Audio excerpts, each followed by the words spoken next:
the NBA trade deadline specifically coming up on Thursday.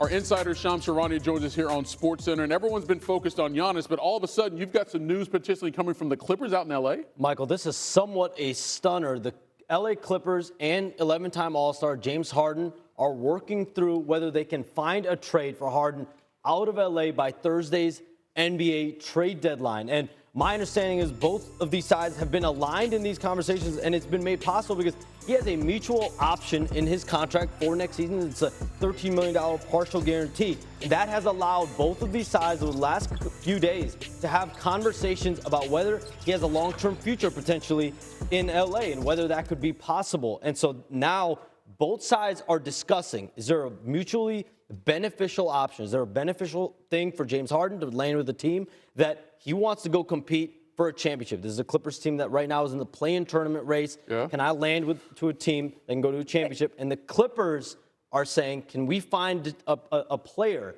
potentially a younger player, that fits them better long-term? One of the teams that has jumped out as among the most interested teams for Harden right now, the Cleveland Cavaliers. Donovan Mitchell, obviously championship expectations right now with the Clippers. They're one of the most interested teams in him, from my understanding. And James Harden has the power in all this. He has a no-trade clause. It's just interesting. It's interesting for a lot of reasons. The timing feels weird. The timing feels weird, but also just how good the Clippers. 17 of 21. Exactly. Right. They've been the best team in the NBA if you go back Since to Christmas. So the timing feels weird on all fronts. So James Harden, again, when you have a mutual option, you have a small partial guarantee of about $40 million. He's also thinking about, what is my future with the Clippers? Where can I win? Is there a potential fit somewhere else? And also, is there a path toward competing for a championship? And looking at all the sides, and the Clippers similarly have to make decisions for their future as well. And so this has been, over the last couple of years, I think James Harden's had a really good run there. You hear only positive things for him in LA as a leader, as a player. He's been pretty much available throughout his entire stint in LA. But now, on the eve of the trade deadline, James Harden and the Clippers are evaluating a trade of him out of LA. And maybe it makes more sense now that he hasn't played the last two games for the Clippers for personal reasons. There we go. Sean, appreciate you, man. Well, speaking of the Clippers, they had a game in LA against the Sixers. And again, no James Harden available for this one. Personal reasons. Personal reasons. There's Tyrese Maxey. He's an all-star. He should be. Sixers on top, 31-18 after Maxey knocks down that three. But he wasn't done. 4 threes in the first quarter. How about them Wildcats? Sixers take a 38-19 lead going to the second quarter.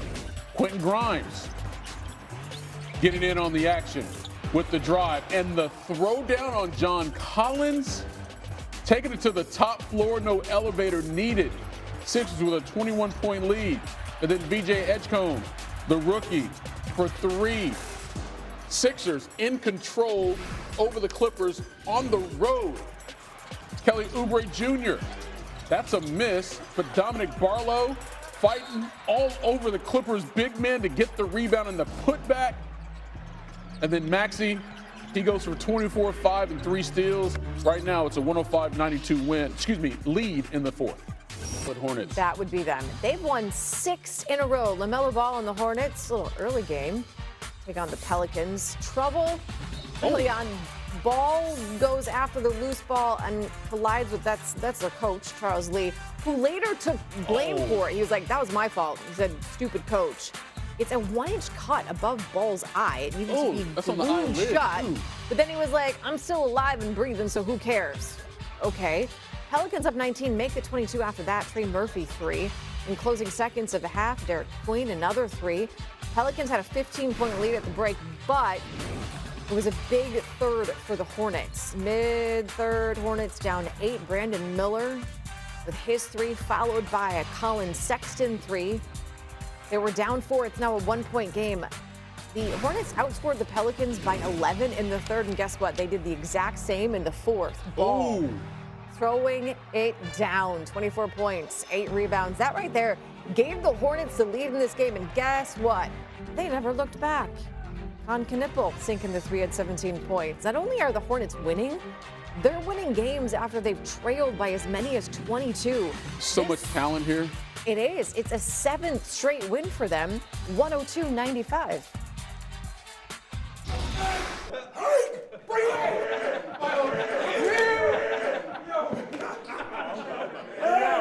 Low man wins. Where did he get the hat? I don't know. Does it really matter? Okay, you saw all those teams there on the left? Yeah.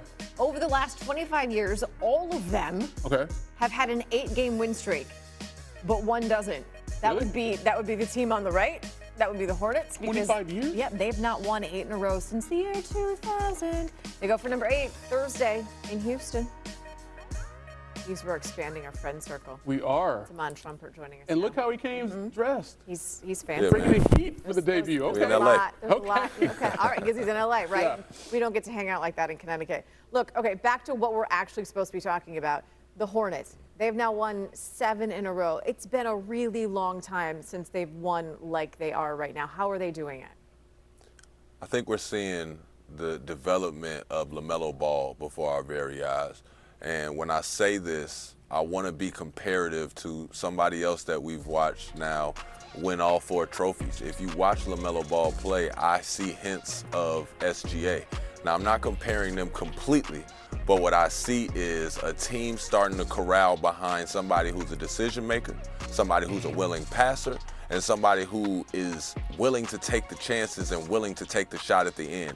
He has proven himself more and more each game as a shooter, and I think that the confidence that he brings the city and the way he makes guys want to play for him, it reminds me of SGA. We weren't talking about SGA the way we should have been the whole time until it was too late and nobody could deal with him, and the OKC Thunder got like that. So I think the development is very similar.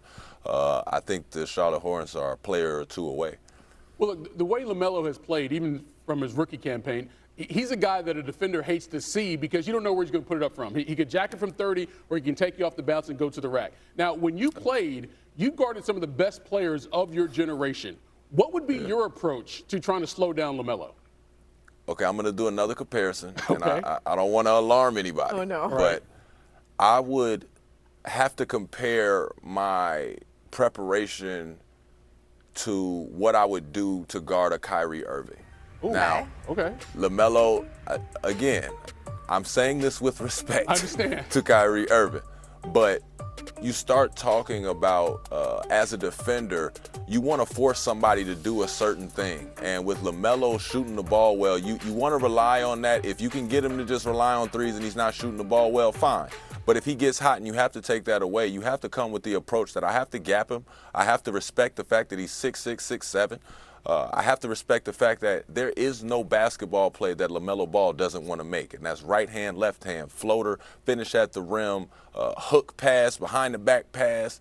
He's willing to make it a highlight. He's willing to do all the setbacks. He'll do an array of moves. And way back in the day, once upon a time, we called this bad basketball. We told guys to not play like that, not play erratic, not play with that. But when you have to deal with that as a defender and you know the coach is willing to let him do that, it becomes extremely dangerous and extremely scary to guard. Look, and he'll do it even with a cut over his eye. He'll do it even with his eyes glued together. Yeah. He say running into that coach ain't enough for him. He got to keep playing. Exactly. It's good to have you on the show. We'll see you soon.